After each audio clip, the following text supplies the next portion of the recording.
디자인적으로 조금 마음에 안 들어요. 코가 좀 짝짝이가 돼서 이렇게 젖을 수도 있거든요. 이렇게 딸려 올라가면서 문제가 많이 생기는, 피부가 좀 얇아졌다고 해석을 좀 할 수도 있거든요.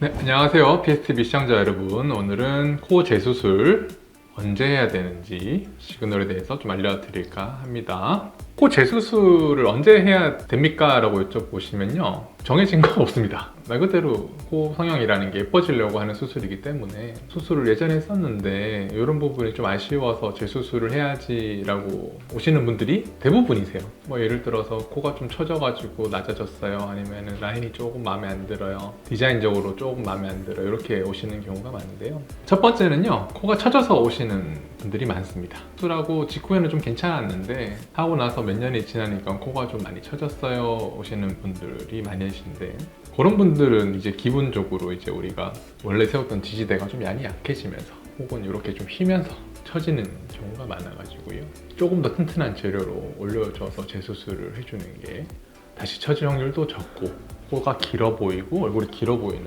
그런 케이스도 많이 개선할 수 있어가지고, 기본적으로는 코는 재수술은 코가 처져서 오는 친구들이 제일 많을 것 같아요. 두 번째는 약간 코가 휘어서 아니면은 이제 코가 좀 짝짝이가 돼서 재수술을 원하시는 분도 많으시거든요. 그건 이제 아까 제가 처음 말씀드렸던 코가 처졌다라고 하는 거에 어떻게 보면 속한다고도 볼 수 있는데, 코가 지지대가 이렇게 서 있으면은 우리가 보통 이렇게 처진다고도 생각할 수 있지만 이렇게도 처질 수도 있고 이렇게도 처질 수도 있거든요. 그러면 이렇게 처지면 이쪽 콧구멍이 작아지면서 숨쉬기가 힘들 거고, 코는 좀 이렇게 휘어 보이면서 처지는 느낌이 들고, 반대쪽은 그 반대가 되겠죠, 그죠? 그런 식으로도 올 수도 있고, 아니면은 왼쪽 오른쪽 모으는 거를 약간 예쁘게 이렇게 정시호자 그대로 딱 모아야 되는데 수술이 들어가면 약간 이렇게 모아진 경우도 있고, 이렇게 되면 콧구멍 짝짝이가 좀 생기겠죠, 그죠? 아니면 이렇게 생긴 경우도 있고, 그런 경우가 있어요. 근데 제가 보통 상담할 때는 어떻게 말씀드리냐면은, 일단 들어가 봐야 된다고 말씀을 드리긴 합니다. 대충 봤을 때는 이제 이렇게 이제 수술해서 어떻게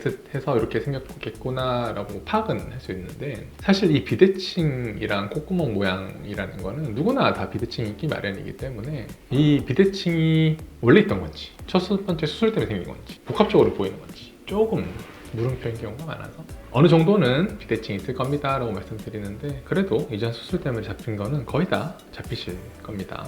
그 다음에는 우리가 코가 좀 들리거나 코가 짧아져서 오는 친구들도 있거든요. 이게 어떤 친구들이 해당이 되냐면은, 첫 번째는 코가 원래도 짧고 작았는데 그 짧은 코가 교정이 덜 돼서, 쉽게 말씀드리면은 병원에서는 한 1, 2년 기다리면은 코가 붓기 빠지면서 좀 내려올 거라고 했는데 전혀 내려오지 않고 들린 모양이 유지가 되는 친구들도 있을 수도 있고, 아니면은 코가 이제 구축코라 그래가지고 코가 이렇게 딸려 올라가면서 문제가 많이 생겨가지고 이렇게 좀 달려 올라가는 그런 케이스도 있을 건데요. 이런 케이스도 생각보다 좀 있으세요. 그래서 둘 다 수술 자체는 컨셉이 똑같습니다. 충분히 박리를 많이 해줘서 다시 내려줘서 다시 안 짧아지게 튼튼한 지지대를 활용해서 수술해주는 게 재수술의 원칙이고요. 그럼 구축코 같은 경우에는 수술하고 나서 구축 예방약이라고 하는 그런 약도 좀 같이 드시는 게 재발 방지에는 좀 도움이 된다고 보고 있습니다. 그런 식으로 좀 접근하면 좋을 것 같아요. 그런 다음에는 이제 어떤 케이스가 있냐면요, 콧대랑 코끝에 이렇게 좀 단차가 생겨서 오시는 분들도 있어요. 근데 이 단차가 생기는 거는요, 보통 이제 환자분들이 그냥 이렇게 단차가 생겨서 오시는 경우도 있고, 아니면 단차가 생겨서 처음 했던 수술 병원에 가서 여기 뭘 이식을 받다가 다시 오시는 경우도 있어요. 근데 그런 경우는 대부분 나아지는 경우가 없을 겁니다. 왜냐하면 기본적으로 이게 단차가 생겼다라고 하는 거는 이 중간에 부피가 부족할 수도 있겠지만, 기본적으로 벡터 자체가 좀 이렇게 처지면 여기가 좀 꺼지기 마련이거든요. 그래서 요거를 이렇게 코를 올려주면 그 단차가 없어지는 경우가 많아서, 그런 단차는 물론 이제 제가 직접 만져보고 CT도 보고 해야겠지만은 한 열에 한 8, 9 이상은 코가 처지면서 생기는 단차일 경우가 많고, 그거랑 플러스 이쪽에 부피가 좀 모자라서 연골 이식이라든지 실리콘 카빙이 조금 모자라게 돼서 생기는 단차도 있다고 보이긴 합니다. 그래서 그거를 좀 구분해줘서 수술을 잘 해주는 게 좋을 것 같고요. 그 다음에 코끝 연골이 좀 비쳐서 오시는 경우도 많아요. 근데 이 코끝 연골이 비쳐서 오시는 분들 중에 거의 대부분은 더 높이고 싶어 하시는 분이 많습니다. 이게 무슨 말씀이냐면, 코가 연골이 살짝 비친다라고 엄청 심하게 비치는 얘기를 하는 거 아니에요. 살짝 그 귀연골 경계가 사실 일반인들 봤을 때는 거의 모르시는 경우가 많을 건데요. 살짝 코가, 저는 이제 제가 보면 코가 좀 비치네요 라고, 네, 맞아요 라고 하시는 분들이 많은데, 그런 분들은 일단 연골 비침을 해결하려면 기본적으로는 코를 낮추면 됩니다. 되게 쉬워요. 위치간 연골을 빼건지 아니면 좀 낮추던지 하면은 우리가 당연히 연골 비침을 해결할 수 있는데, 기본적으로 코 재수술 오시는 분들은 코를 좀 더 높게 하고 싶은 분들이 많거든요. 그럼 우리가 그런 연골 비침을 100% 해결한다라는 개념보다는 어떻게 하면 좀 덜 보이게 할 수 있을까라는 개념 접근이 좀 필요하다고 보이기는 해요.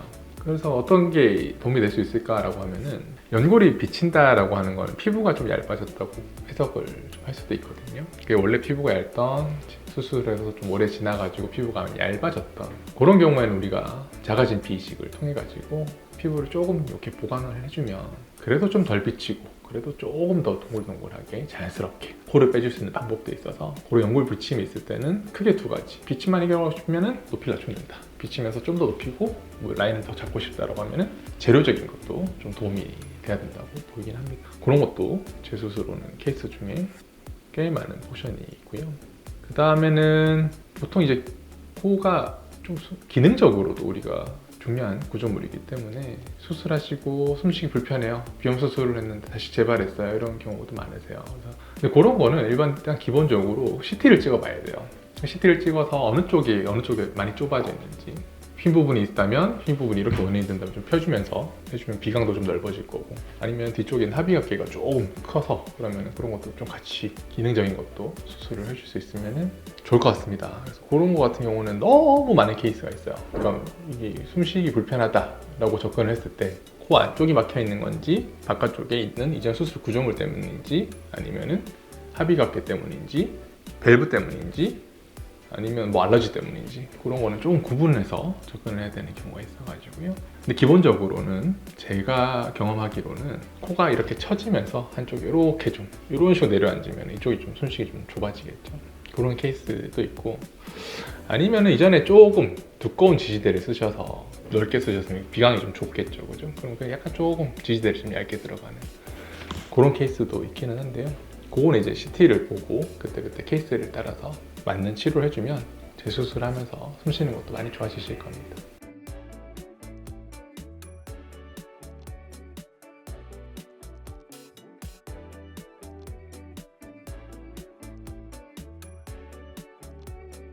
코 재수술에서 어떤 케이스들이 있는지 한번 알아봤습니다. 관련해서 궁금한 거 있으시면 댓글 남겨주세요. 감사합니다.